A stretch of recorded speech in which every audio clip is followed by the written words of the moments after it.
happened. Last thing I remember was jumping on my bike at a friend's house. Yeah. So I hit the brick wall. My bike smashed into about 100 pieces, and then I just woke up in hospital. Do you remember the first thing you thought when you woke up? I thought, man, it's pretty good morphine and ketamine. I want to ask you if you ever had like fat pizza moments where like people are using like your disabled toilets. All the time. All the time. It's a pain in the ass because look, at the end of the day, if I could stand up to piss, happy days, I would, but I can't. Mate, one time this guy parked in my disabled park, Right. and there was no other parks around that were accessible for me, Right. so I just parked right behind him. I was like, no, I'll go for. And what happened like when you came out? What does like the word like ableism mean to you? Does it mean anything? But being able is being able to do something. To me, it means like people expecting me to be quote unquote normal, and that putting that expectation on me is like kind of fucked me up a bit. Mate, the world isn't built for just people with disabilities. The world's built for able-bodied people. Right. But do you wish that it was more like considerate? Oh, yeah, to an extent, yes. Yeah, look, in a perfect world, absolutely. Yeah. But unfortunately, we don't live in a perfect world. It is what it is. So how I had the attitude was just don't talk about it. Just make do, and this is how it is. Which I think is like probably how you became Paralympian, really, with that like attitude. So what was the athletes' village like? Is it true everybody fucks? Yeah, look. Did you have to sleep on cardboard beds? Yeah. And then they did the same thing in Paris as well. Do you feel like there are some people who like I can imagine this. They cheat the system. Yeah. Absolutely. I can imagine someone like cutting their hand off just so they can go play. Funny enough, I think someone did do that.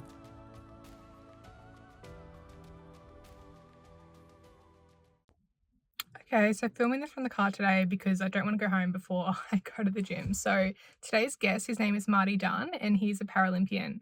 So I've known Marty for a long time. We've been friends, and he was in a motorcycle accident 9 years ago where he broke his back, and he's been in a wheelchair since. So since then, he has a really positive, good mindset that I really admire and want to talk to you about. And yeah, with that mindset, he's become a Paralympian, and he played wheelchair tennis at the Olympic Games. So yeah, really excited to have him on today. This is the first podcast episode that was filmed at Geelong Photo Studio in South Geelong, and they've been really great and accommodating for us. So, and the quality is just so much better. Yeah, I'm really excited for this one. Also, if you guys feel like you belong here, a part of this community, then feel free to subscribe. I'll try and give back in any way that I can and figure out like what you guys want and how to give you guys what you want. So, enjoy. Planet Me podcast. This is the journey of setting yourself free. Okay. All right. Thanks. So we're recording now. Yep. Oh. All right. Cool. All right. Welcome back to the potty. I say welcome back because I'll just explain to people how this is our second time recording. So the first time we did it at my house, which is the first time I ever set up a studio, and that was a shit show. The camera shut up after 30 minutes, and yeah, so now we're in a studio. We're down at Geelong Photo Studio down in South Geelong, which this is an awesome space, don't you reckon? Like, Yeah, it's pretty cool. yeah. Do you want to say a couple words about yourself, like what you do? Yeah. G'day guys, my name's Marty. I play wheelchair tennis for Australia. Just over 9 years ago, I had a motorbike accident. I hit a brick wall at over 100 k's an hour, literally just around the corner here in Geelong. And I did some spinal cord damage. I broke my T12. The bone went in by 0.8 of a mil, which was just enough to knock out my feet. I can still move my legs. I just can't. I can't walk essentially, but without support. I was in hospital for about 3 months. 2 weeks in ICU, 1 week at the Austin, and then 2.5 months at the Royal Talbot, where I pretty much had to learn my new life again. And yeah, after I left hospital, I didn't really know what to do in my life. It was a huge change in my life. But I was very lucky. While I was in hospital, I picked up a tennis racket and learned how to play wheelchair tennis. Back in my junior years, I used to play a lot of able-bodied tennis. From the age of 8 to 14, I almost played every day. And then when I left hospital, I didn't really have much interest in it. I thought, I would much rather focus on walking again and getting back to building houses. That only really lasted a couple of months. That perception or that view on life, and then I went down I got invited to go down to the National Academy of in Australia in Melbourne, and I started my tennis career, which I started training 1 day a week, which then turned very quickly into 2 days a week, which then turned into 5 days a week, which then turned me playing national tournaments and then international tournaments, and then Yeah, Olympics. after a couple of years, I was representing Australia in the Netherlands, in Thailand, and then went on to play in Tokyo at the Paralympics, and yeah, it was my life. It was a lifesaver. Yeah. Because I didn't really have much direction in life. I didn't know whether or not I was gonna.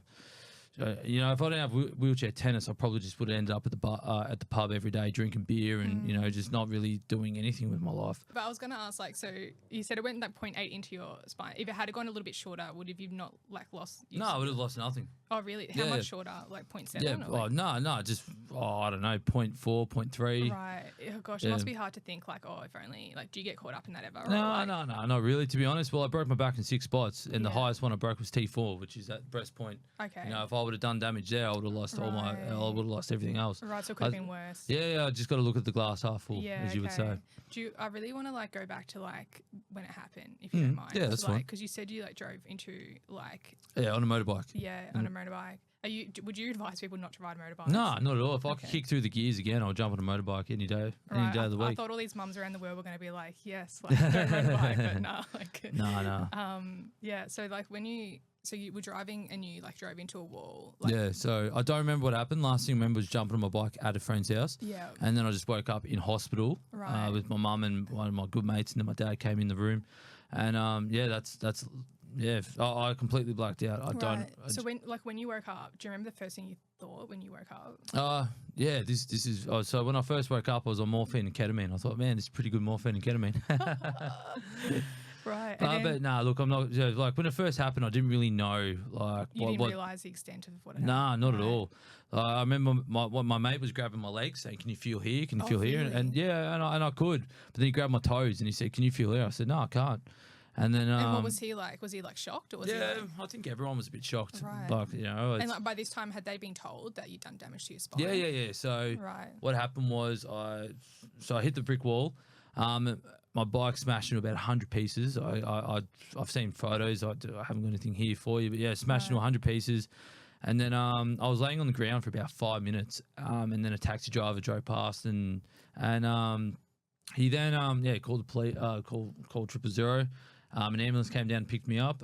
So he just saw you laying there, like laying there in a bike. Yeah, as I said, was about 100 meters down the road. Oh my god. Yeah, and then they they picked me up, and then the ambulance came down. They asked me if I was sore anywhere, and I said my knees were sore. I don't remember any of this. I've been told this, and then they took me down to the hospital, and then they realised okay, I'm pretty bad. So then they put me in an induced coma. And then they took me to the Royal Melbourne, and then they did all these scans on me and everything, and then they operated on my spine pretty much then and there. Right, and so you don't remember any of this? No, not at all. So how long were you out? How long until like your last memory? I think I was out for about maybe 2 days. Okay. A day. Did you have any dreams or anything like that? No, not at all. But there was one point where I did wake up, and I felt him pulling a tube out of my mouth. It literally felt like something out of the Matrix, and but I couldn't open my eyes, and I was I just heard someone. I either said what's going on, or someone whispered to me saying you've had an accident, but you'll be okay. And that was I remember that part, but that was. Were you scared in that moment, or were you just so out of it? That I was just out of it. Maybe you woke up from the simulation. If there is one. Yeah. Don't know, but yeah. But yeah, that's between that point and then when I woke up essentially out of my and out of my whatever I was in coma. I was in the recovery room for a bit, and then they took me up to my ICU room, and I was there for 2 weeks. They did another major surgery on me. I can't really remember what it was. They cut me open here where they had to rebuild my whole spinal cord. So my whole back is pretty much all titanium. So you when you first woke up, who were your family around you and your friends? Or yeah. Okay, and how did they deliver that news to you? Well, they didn't really tell me at the time. No one really told me what was going on. They just said you've had a spinal cord injury, but at that point I could still move my legs. I just couldn't move my feet, which is still the same. And I think I was in a lot of denial. I think everyone was. Everyone's like, "All right, cool. You're going to be able to get out of hospital. You're going to be good." So when they first started telling you we don't think you'll be able to walk, were you just absolutely not? Yeah. There was a physio that came in. I do remember now. While I was in ICU, he said, yeah, look, you'll probably never be able to walk again, blah, blah, blah. I was like, nah, mate. Like, Did he say it casually, or was he just like, hey, I've got to deliver some pretty bad news to you? Like, he said it pretty casually, and I remember thinking, okay, this guy's a bit off his head. Like, he I don't know should what be trained. Like, shit. But look, at the end of the day, you don't really know how to deliver that type of news. It's tough, and he'll be dealing with it on a daily basis where he does have to tell these people, and that's his norm, you know. And I think it is what it is. So then, like, where was the point where you started to accept it, and you're like, oh shit, like I can't deny this any longer? Oh, look, I wouldn't say I've ever really accepted it. Like, I'd say, look, for the last 9 years, I've seen a lot of disabled people in my life, and I think I'm on the better side of it. You know, there probably was a point about 6 months after my spinal cord injury where I realized, okay, I'm not getting much better. This sucks. I need to move on from this. And I do remember that, like, I do remember having, like, hitting that brick wall, and then I'm like, all right, cool, let's move on. Let's find a purpose and let's go hard.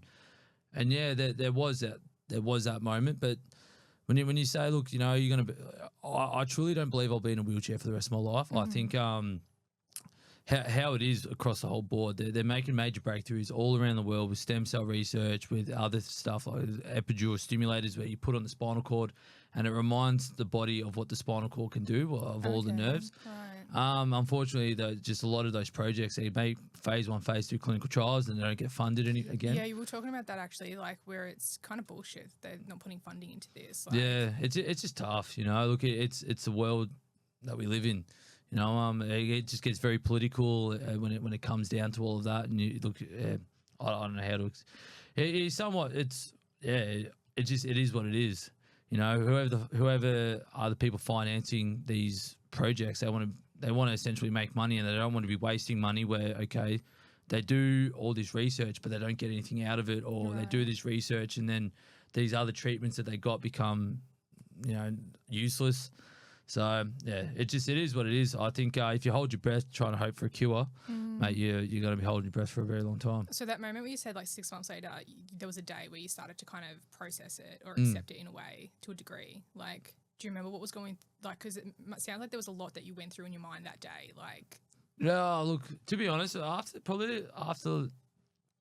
my accident, the first 12 months, I don't really remember much at all. Okay. There were times in hospital where I watched a movie and I'd have to watch that movie 6 months later because I don't remember a thing that happened in that movie. Do you think like trauma blocked it out, or do you think it was like damaged? Absolutely. Like, right. Okay. You know, like you talk to veterans that come back from war with PTSD, and they somewhat have the same symptoms. Yeah. I don't think I fully got a huge amount of post-traumatic stress, but I definitely 12 months after my accident, I was hugely stressed. But so when you come back on that day, look, I vaguely remember it, but I do remember that there was a day where I'm like, oh, okay, hold on, this isn't getting any better. Right. I don't know how to handle this. And yeah, look, you have a mental breakdown. You know, it happened a few times. I'm not gonna lie. You know, but at the end of the day, it happens to most humans. Yeah. I'd hate to say it just doesn't happen to me. It just doesn't happen to veterans or people that are put in situations where they have a trauma, you know, something traumatic happen to them. I think some people need to remember sometimes, like, it's okay to be human. You know what I mean? Oh, absolutely. Like, yeah. Is it hard for you to even think about now? Like, is it kind of like a dark, like? Oh, not really. But there was a bit of a pinnacle moment. Over a year ago, I asked to go back to my old hospital to do a talk. Right. And I was all up for it. I was like, yeah, I'll definitely come down there. And I've never been back to that hospital since I left. Right. And I rocked up there at about 9:30, 10 o'clock, and I seen all the nurses getting all the breakfast for, you know, all the patients, and I seen all the electric wheelchairs come out, and I was like, oh my God, I was like, wow, this used to be my normal, and not in a good way. I was like, man, and it really hit me hard. I was like, oh my God, these poor people, like, they're going through all this trauma, and that's when I was like, wow, okay, hold on, this is a bit of a dark place for me that I've sort of just pushed aside, right, and just let go. Right. And then do you feel like that exposure therapy like helped you, or did it kind of send you back a little bit? No, look, to a point, yes, because look, unfortunately, one of my good friends ended up having a skydiving accident only a few months after that, when I went down the hospital, and he broke his back when he had the accident, and he did some spinal cord damage, and I was going to the hospital once every couple of weeks, once a week, just to go see him, just go make sure he's okay, and making sure that, you know, all the steps that he's taking are correct, and And after a few times going down there and talking to the nurses, talking to the patients, I was like, oh no, this is okay. I can handle this now. Right. And I spent a bit of the time at the hospital, not as much time as I'd like to, because I think I could contribute a lot to it. But it's on the other side of Melbourne, and it's quite challenging to get there. But no, look, I definitely feel that I've turned that page where that moment that I did find that was a little bit overwhelming being back at the hospital definitely is an issue now. Yeah, I feel like all the mothers around the world are going to be like, no skydiving, no motorbikes. But yeah, like trauma's a hard one because exposure therapy can be hard because sometimes you're just re-traumatizing yourself. So I feel like it's a tricky balance. And like trauma itself, I just feel like it feels so tense. You know what I mean? Like, absolutely. It takes a lot to like relax that. But like, did you have to go through a lot of therapy and see a lot of psychologists and things like that? Look, I did see one when I initially got out of hospital, but I felt she was a little bit too brutal. Okay. And then what do you mean by brutal? Oh, look, I don't know. I was just sitting there telling her about all, how do I do this, blah, blah, blah. She never really gave me any tools to work with it. It's hard to find a psych that you really vibe with. Like you have to find the right person, I feel. But like, well, some people maybe they don't need one or whatever. But yeah. Oh, look, I wasn't too bad, but I did hit up a psych because I'm like, this will be beneficial. But then I ended up finding another psych, a few years later, and I still regularly, I wouldn't say regularly, but every now and again, just give him a phone call and make an appointment and just say, look, mate, this is what's going on in my life. I just need a little bit of direction, just in someone who's qualified in this to talk to. Yeah, definitely. I feel like literally every single person in the world would benefit from seeing a psychologist. Absolutely. I think some of the stuff that the psych teaches me, I said, but why don't I learn this in high school? I think if I really would have learned a lot of this in high school and how to, be a little bit more emotionally mature, et cetera, I'd be such a different human. 100%. I think that all the time. Like, I kind of resent the fact I've had to figure this out for myself, a lot of things. Even things like I'm seeing a psych soon about, like, understanding my autism, like, because my mind works completely different. So it's like, I need to learn how to work with that, like, and it's like this shit should have been taught to, there wasn't as much awareness and all that back then. But, like, still, there's just so many different avenues you can have therapy to help you, like, even if you have, get angry a lot of the time, it's like, oh, where's that stem from? Let's, but yeah, anyway, I'm just trying to normalize that. But yeah, so like I really like your attitude because I feel like I would have the same where I would be just like, I don't care what they're saying, like law of attraction, whatever it is, I'm going to be able to just like, because you always hear the statistics, like people always hear the stories of people who are told like, you've got a 5% chance of living and they live longer than they're meant to, or just like they walk again. And I feel like I would have that mindset. Like, it's like, kind of ambitious in a way. Like, where do you feel like that mindset comes from? Like, were you just born with it? Like, I don't know. It's just I've always just had that attitude. It is what it is. Yeah. And wherever you are in life, that's where you're meant to be, and just go with it. Everyone in life goes through hard times. Everyone in life goes through good times as well, and you always just got to have that attitude of you're either winning or you're learning. So I was literally about to ask about learning. So do you feel like you found meaning through the lessons? Oh, absolutely. Like that? Right. No, I feel as well, even after my accident, I used to get shitty about small things, and then after my accident, I was just like, well, hold on, things that I thought was an issue a year ago isn't actually really an issue. It's just my perspective of me being, impatient or just anxious about small things. Now I'm in a wheelchair, having to learn how to live my life. Man, those aren't they aren't issues anymore. Yeah. But that can just be so that could be taken on a world level. Like we're in a first world country here in Australia. Yeah. Don't get me wrong, it could definitely be a lot better, and I definitely think the avenues we are going down in a certain sense aren't the avenues that Australians would really want to be going down and needs to be shown. But again, like if I got hit, if I hit a brick wall in India on the side of the road, mate, I'll just be saying, just let me die over there, because at the end of the day, like, if you end up over there, you got no support from the government, you haven't got much support from anything. You just get given, I've seen it, like, a lot of these people, they just get given second or third hand wheelchairs, and they don't really have much of a life at all. They're really struggling, definitely in a lot of places in Central America and South America. Yeah, okay. They're just watching it and seeing as well how they have to reuse medical equipment, on their bodies that needs to be thrown out essentially, because they just haven't got the money. The government there hasn't, and they just that lifestyle would just be so hard to live. Yeah, I think that perspective is really good. I think like existentialism, which is basically like, finding meaning. There's a really good book for anyone who wants to look at that. It's called Man's Search for Meaning by Viktor Frankl, and he survived the World War II concentration camps with also like his parents and like a lot of his family, his wife. And he was also like a psychotherapist. And so afterwards he really, analysed like what got me through that. And it was like he had meaning, which is he wrote a whole book and it got thrown out on the day he arrived there. And then so he had to like live so that he could publish his work. And he, basically talks about the way to survive something like that is to find meaning. But then that's just some people who seem to resonate with existentialism. But for me as well, I feel like I need to find everything that I've gone through. I'm just like, well, I've learned the lesson, and that lesson is worth it in a way if you can have that perspective.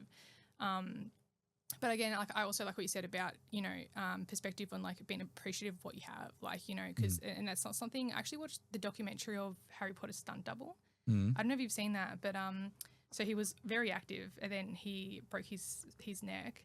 And so like every day, like he's losing more use of his body, and just like watching something like that, it just, it's so easy to take for granted things like the fact you can even use your legs.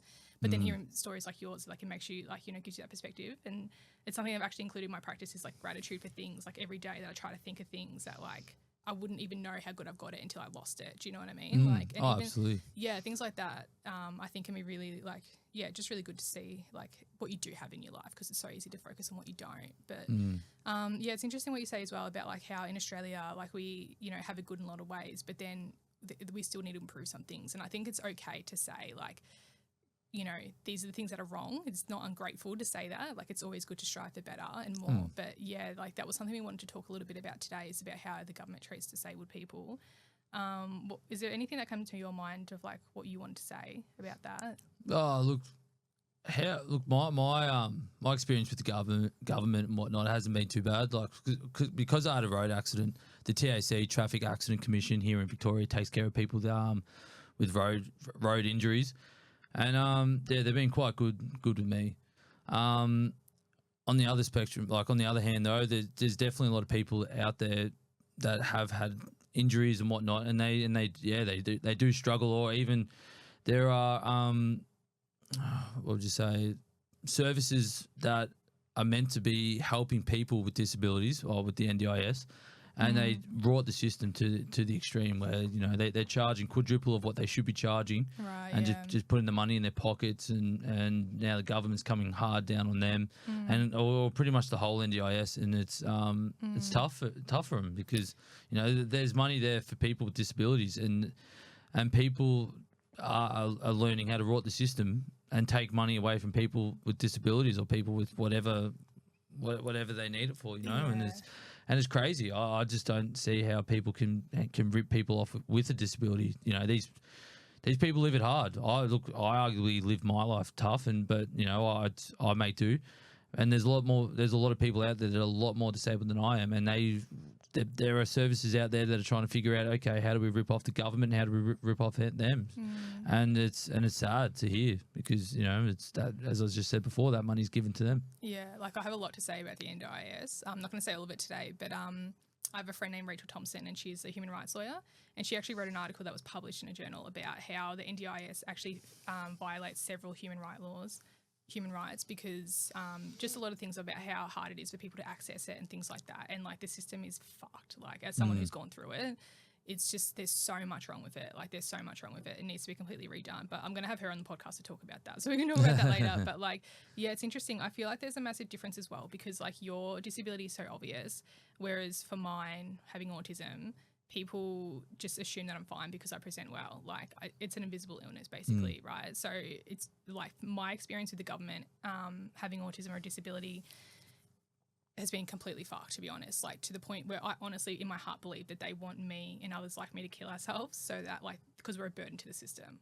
Like that's honestly how it feels, and like I honestly think that that's how they see us. Like would rather if you were gone than have to support you because you're a burden, which is a shame, because I'm like, I actually think I have so much to offer. If you just work with me, it wouldn't actually be a disability, I think. But so like I'm actually leaving Australia like next month, like because I'm like I honestly just can't live here anymore. Like it's just I can't afford it. Like there's just constant invalidation of your problems and your illness. Like there's a lot wrong with just everything to do with the government when it comes to autism. But and they're aware of that. Like they're doing a lot. Like they are doing, I wouldn't say a lot, but they're doing things like the autism strategy and things to try and like address some of these issues, but it's not enough. So it's interesting how our experiences have been different. But Also, like, there's some things I do see with people in wheelchairs. Like, do you follow Jordan Steele John? He's the senator for the Greens. No, I don't. He's a G. Like, he's awesome. Like, he's in a wheelchair and he's always like advocating for like people in wheelchairs. And That's great. Yeah, like he has a video. It was pretty funny on Instagram. And it was him trying to go through Parliament House like on a wheelchair, and he was just pointing out all the things that were like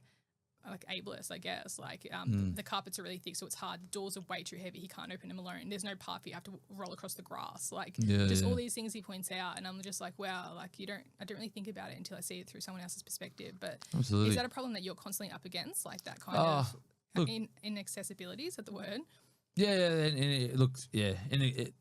How I'd say it is the whole world is inaccessible, and how it has to be is we have to create accessibility for people with, with whatever disabilities they are. Even I'd hate to say it, but there's some places I used to go to that, when I was able-bodied, I wouldn't even be able to get it. Like I went to a holiday in Thailand, and I had to climb up all these rocks because I wanted to go somewhere. Right.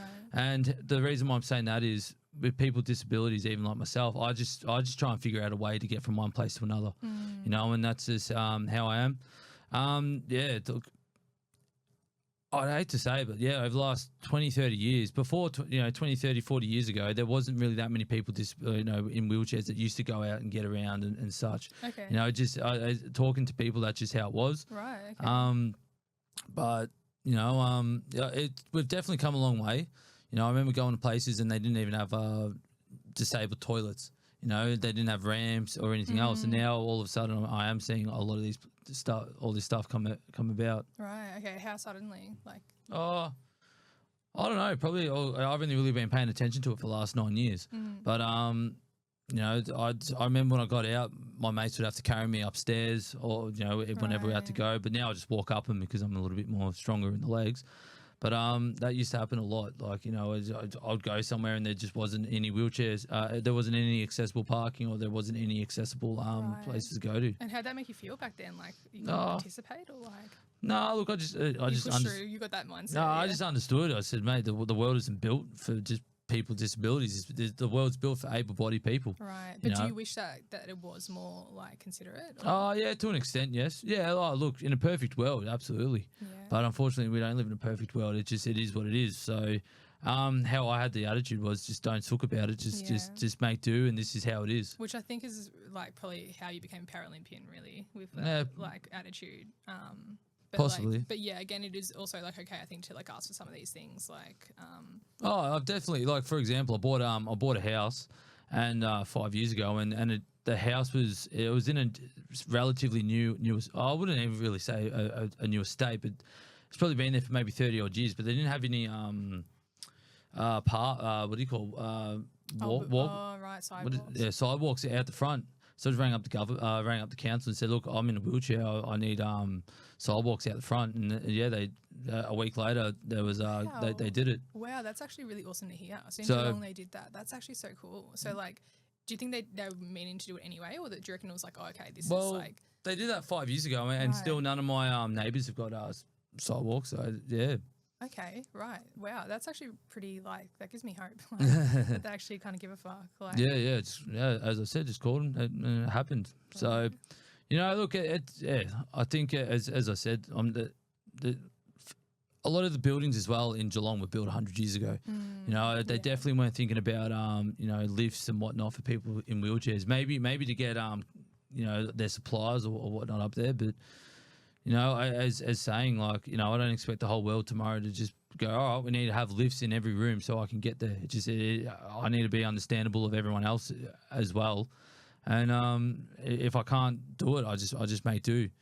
And there are ways where I've seen, people that are quads or paras get upstairs. It's not pretty. Don't get me wrong. It's very hard work for them to do, but and I think creating a problem like that and seeing a solution that these guys can do is amazing. Yeah, okay. So. What does like the word like ableism mean to you? Does it mean anything? If anything, I reckon. I don't know. It's a strange word to me these days. Yeah. But being able is being able to do something, and that can mean it could mean a whole heap of different things. Yeah. Okay. Interesting. For me, it was like it used to be just like roll my eyes at the word kind of thing. Like it's a righteous kind of word. But then as time goes on, I've realised like, oh, wait, I'm kind of in this position because people, to me, it means like people expected me to be quote unquote normal.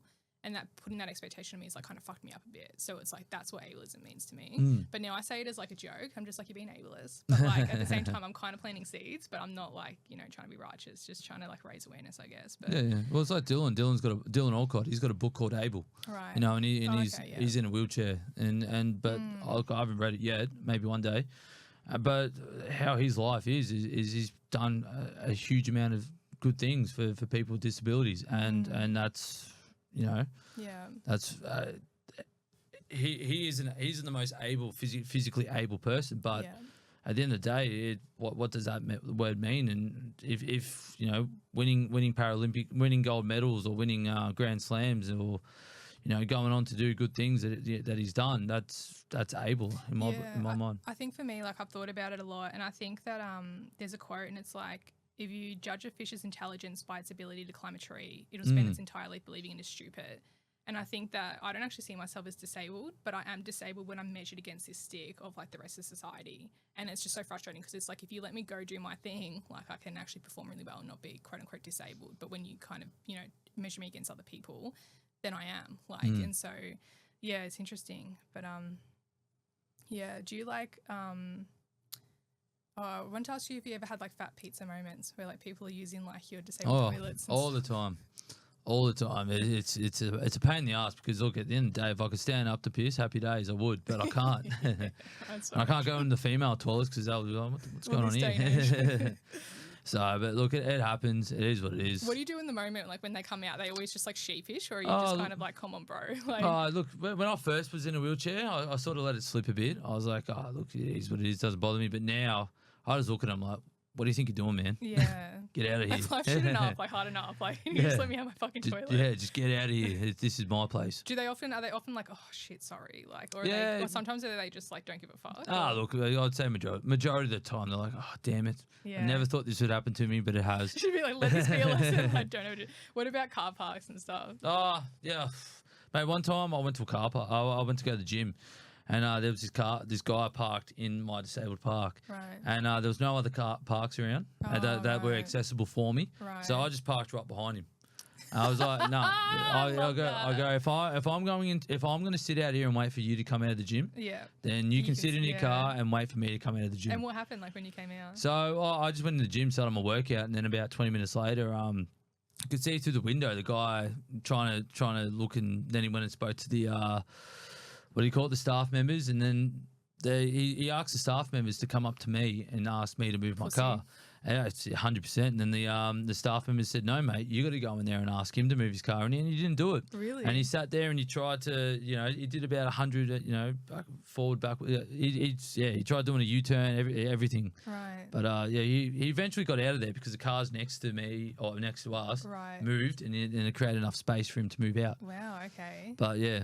That was probably one of my all-time favourite times because I was so annoyed, and I'm like, all I want to do is just go in the gym. Yeah. There was no car parks there, but yeah, it's screwing. I feel like breaking your back would be shit enough. Like the one good thing you get from that is just like, you know, VIP car parks and toilets. Like, so, yeah, like 100%. So that's like so dog. Like, you know, go park in the mum's pram zone. No, I'm just joking. But like, yeah, no, that's. I love how I can see in you the attitude almost to like forgiving, but like trying to teach people. Like, yeah. Look, I don't know. At the end of the day, I know it is what it is. People always do it. It's look, I hate to say it, but before my accident, if I needed to park somewhere, I would have parked in the disabled park. If I needed to go use the toilet, I would have done it. But you know, and look, now I look back on it, I definitely probably shouldn't have done it. Yeah. Probably my karma is now I'm in a wheelchair. No, I'm only joking, but I feel like you've got like compassion because you understand that way of thinking as well. So you've got patience with it. I see that. But absolutely. Like, yeah, no, that's like interesting. You always got to put yourself in other people's shoes and understand. Okay, why are humans doing it that way, and why am I doing it this way? Can I do it this way better? Can I tell them to do it better? And do you feel like it's made you see that in any other areas of your life where you're like you've learned the ability to put yourself in other people's shoes more? Yeah, all the time. I try and do it in almost every reason, in anything I do when it's communicating to humans. At the end of the day, we're all stubborn in our own sort of sense. We all always think we're right, and a lot of times we're wrong. You know, and it is what it is. So I want to talk about your mindset, like, in getting into the Olympics. So, like, when you, like, obviously started to, accept that you were in a wheelchair for a while now. Like, when did you, like, start getting into tennis? Oh, Or, like, pretty much straight away. Like, yeah. straight away, were you like, I'm going to be an Olympian? Or like, Oh, look, no, there was a few months where, as I said, I'm like, look, I just want to go and walk. I went up to Queensland and did some rehab therapy there up there. They were pretty good, but it didn't get me across the line where I could, have my old life again. right. So I took up. As I said, they kept phoning me. Tennis Australia kept phoning me every couple of weeks saying, Marty, come down. We'll start your tennis career. Like, and why? Because they already knew that you played tennis, or? Well, yeah. So while I was in the hospital, they had come and try, just come down and play wheelchair tennis on Thursday mornings at 11 o'clock. So, what, like a nurse or someone would go up to you and be like, hey. No, sorry, it was on my schedule. So I got given a schedule at the start of the week, and that told me when my physio was. That told me when my breakfast was. That told me when the nurse was going to come in and do whatever they had to do. And Thursday mornings at 11 o'clock they had wheelchair tennis. And was that optional, or was that? Yeah, it was optional. Right. And I could hit a tennis racket how I used to hit it. Had the same swing, start low and go high. And so they seen that. They seen that there was potential in me. So I went down and started playing wheelchair tennis about 3 to 6 months after after I left hospital. How many wheelchairs have you had? This is my second one. Do you name them? Nah, should I? Rolls. Rolls. Yeah, now we're talking. I don't know why I feel like I would do that, but Yeah. So, like, when you started playing tennis, was it like how immediately were you just like, I really do want to do this? Like, I really do want to. As soon as I started training once or twice a week, pretty much I was like, no, this is good. And did that give you like a sense of purpose again or something? Okay. Gave me a reason to get out of bed, and gave me a reason to do everything again. Yeah, okay. So it's just as I said, like, you need purpose in life. You need goals, you need purposes, and if you don't, you're just wandering around, and it's depressing when you're not like that. When you don't have a reason, to save up money to do something, or you don't have a reason to, or what do you call it,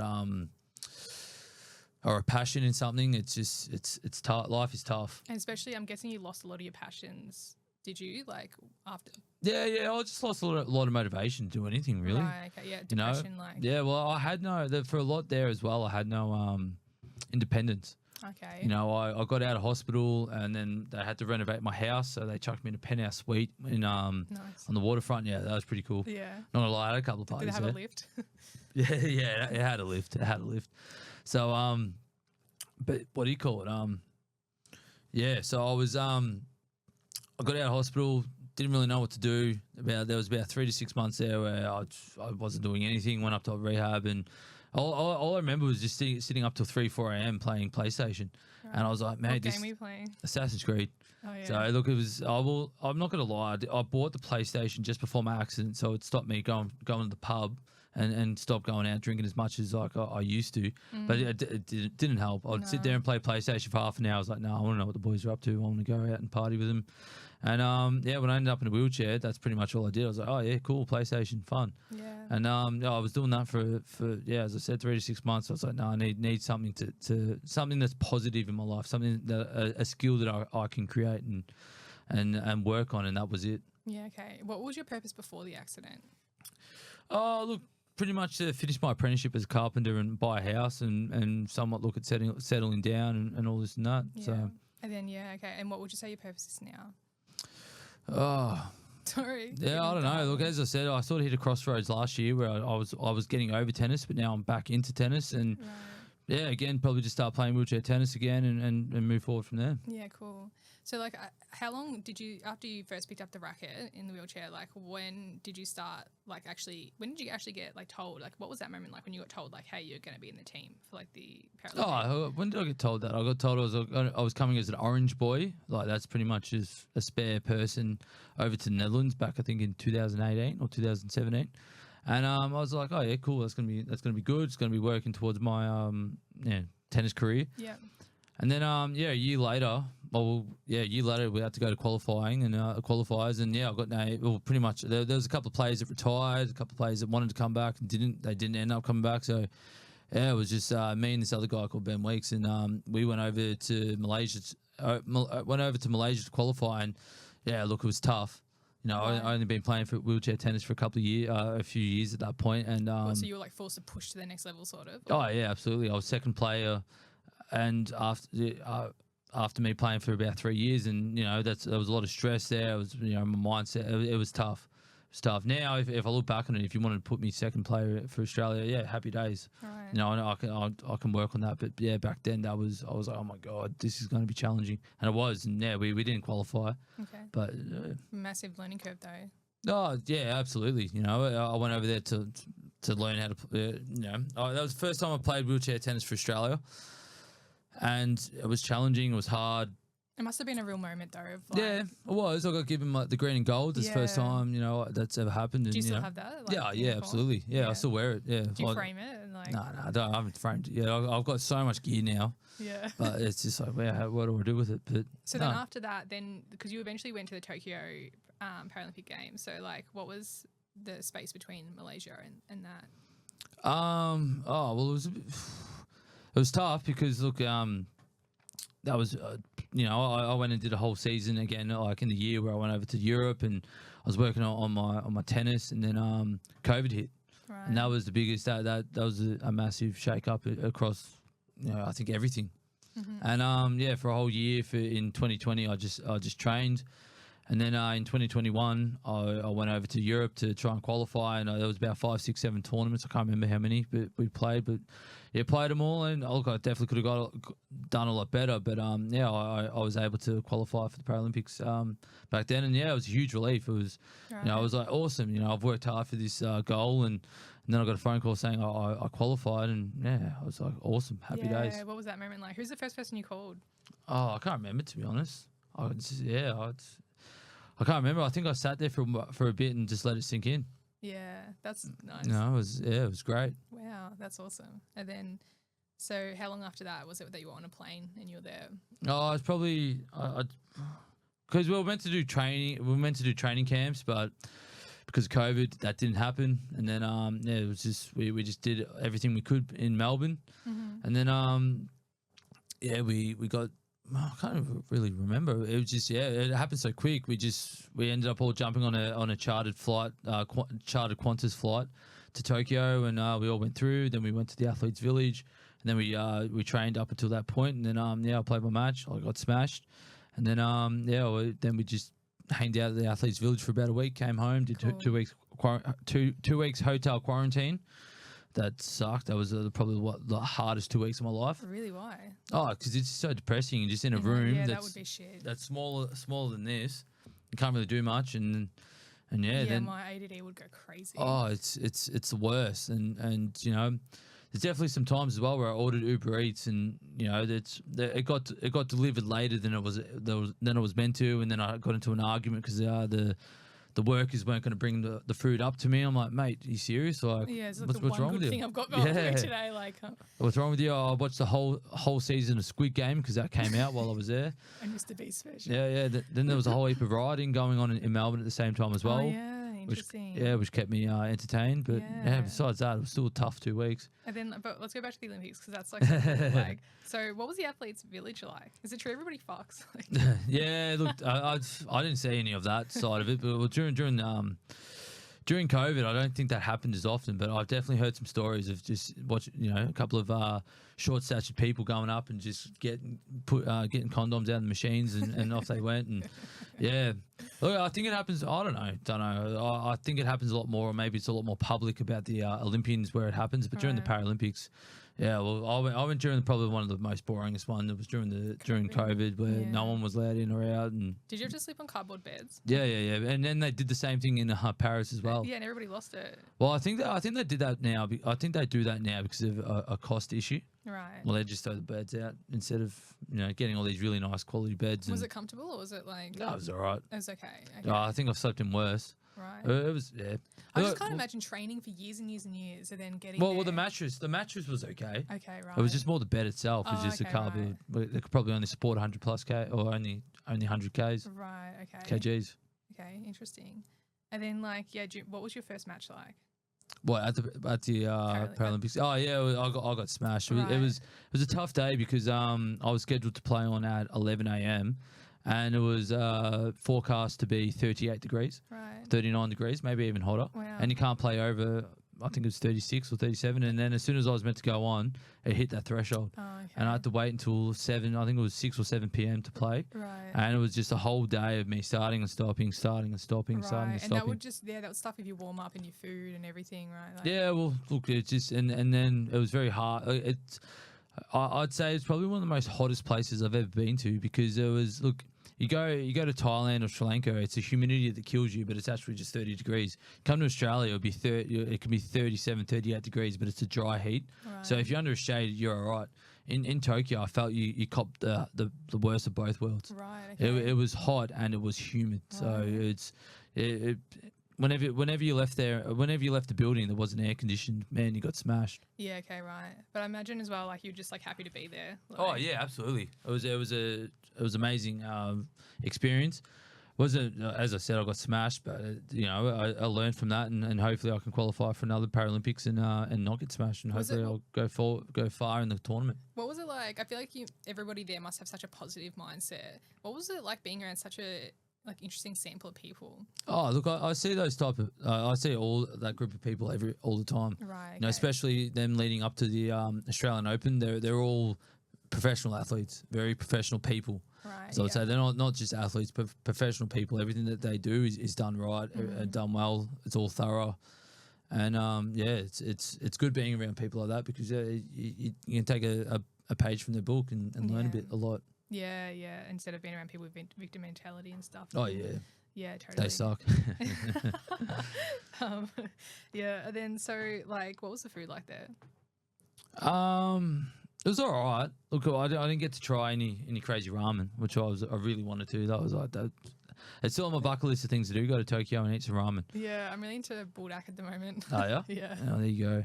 Yeah, I'd love to go over to just Japan and just eat their food for 2-3 weeks. And what do you feel about actually that's weird because I love all food, but Japanese food's the one food I don't like for whatever reason. Oh really? Yeah, but and back then the Paralympians weren't getting paid as much as the Olympians. Is that right? I don't know. Look, I think it changed in Tokyo. Oh, okay. Right. I think so. Well, look, every country's different. Mm-hmm. You know, there are some countries that go there and they get nothing from the government. Right. Whereas some countries go there and you get 20,000 just for rocking up, or you get 100,000 for winning gold or whatnot. So, yeah, as far as I'm aware, I think Australia are on par now. I could be wrong, but yeah, from my experience, we got taken care of quite well. Yeah. We in Tokyo, we got our own chefs. In Paris, I'm pretty Wow. sure they got their own baristas. Oh wow. Okay. So when it comes down to it, Wait, just a question. Like, do they bring someone over to do that, Yeah, or is yeah. it like what? Yeah, yeah. Imagine that. What an awesome job that would be. yeah. Oh, look, I hate to say the Tokyo woman, the woman that took care of all our food in Tokyo, she got smashed. She got absolutely. There were some athletes that got back from whatever sport they were doing at 12 o'clock, and she would have to make sure that their food was ready. Right. And then there were some athletes that were leaving at 6 a.m. and she would have to make sure that all their food was ready. So as you can Right. imagine, she was. Was it like buffet, or was it like? No, so you could go to the buffet. Well, this is only during Tokyo, as far as I'm aware. Yeah. During Tokyo, because of COVID, we weren't allowed to leave our Right. apartments. That's so annoying. Yeah, it was awful. But look, that's just their protocols.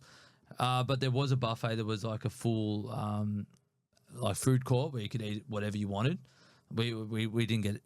I didn't get a chance to try it out, but I'm pretty sure at every other place, yeah, that's just where they go and eat. Right. But I could also be wrong, but yeah, maybe that's what they also do at other Paralympics. But yeah, don't know. I love a buffet. Mm. Ace is where it's at. I used to always go there for my birthday every year. Where was it? You know, all you can eat in Gateway Yeah. in Crow. Yeah, that's the shit. I don't think I've ever been there. Oh, really? It's on my places to go to. But So like, what are some other common sports that are really popular for Paralympians? I don't know. To be honest, I think swimming is pretty popular because they've got yeah. about 7 or 8 different classes What there. about like wheelchair sports?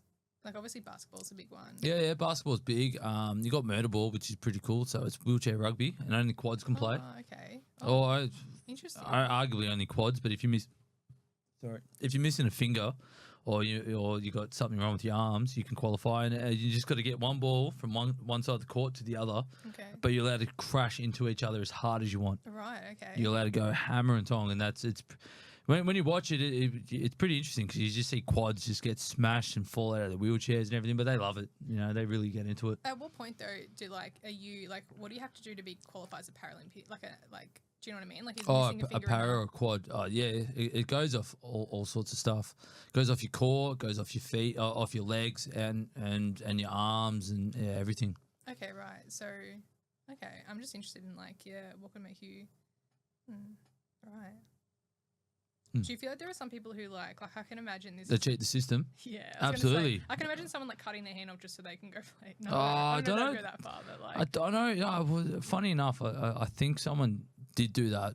I'm not going to get into it, but yeah, I'm pretty sure some woman cut her foot off so she could play wheelchair tennis. Or I don't know if she did that to play wheelchair tennis, but I think she had some sort of phantom pain down there, and no doctor could work out what was going on. And they were like, "Man, I don't know what's going on here." And she went to about 7 different doctors, and eventually she got a leg cut off. And then she was playing a sport at the Paralympics. So she just made the pain up. So no, I'm just joking.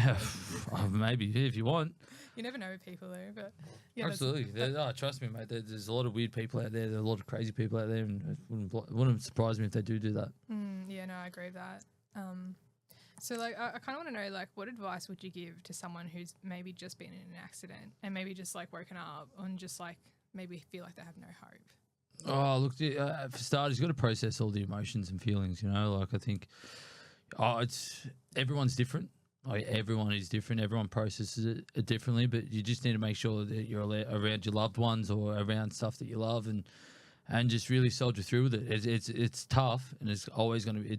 It'll just be tough until you feel like it's your norm, until you realize, okay, this is my life now, and I don't know if I'll be able to.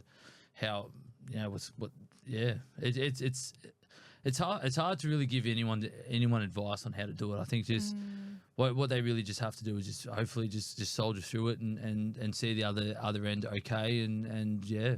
Was there any like practical things that helped you, like a podcast you listen to or like a website or something like that? Or Well, not to be honest, not really. Yeah. I think just sticking around my loved ones, sticking around my friends, and do you feel like did you find out who the real ones were? Like, oh, look, to be honest, I didn't really lose any friends at all. Looking back at it, like I still got the same group of friends I had 10 years ago. Still got everyone around me. And, that's awesome. Yeah, which is fine. Like it's. They all really saying that I was in a wheelchair. Probably the first couple of years they were sweet ass to me, and then they started being assholes. Like, oh yeah, get out of my wheelchair. But no, they're fine. We're all friends, and we all have a joke about it now, and it's all happy days. Yeah, it's good that you can laugh at it. I feel like obviously you take it seriously, but like you let other people in on it. Absolutely. Like you have to. I think taking everything seriously in life is challenging. You want to be able to laugh, you want to be able to joke and see the funny side of everything. Yeah, I feel like that attitude is like it's kind of rare to find, but it seems like that's been really helpful for you. So and I resonate with that. Like I feel like I've got the same attitude. That's good. Yeah, are you getting better as time goes on? Because with my legs? Yeah, or? like you seem like you're getting you're not. No. Look, I don't know. Look, I've always been able to, as I said, walk as such if I'm holding on to something. But that's still been the same way for the last 9 years. Maybe my legs have gotten stronger to an extent. Right.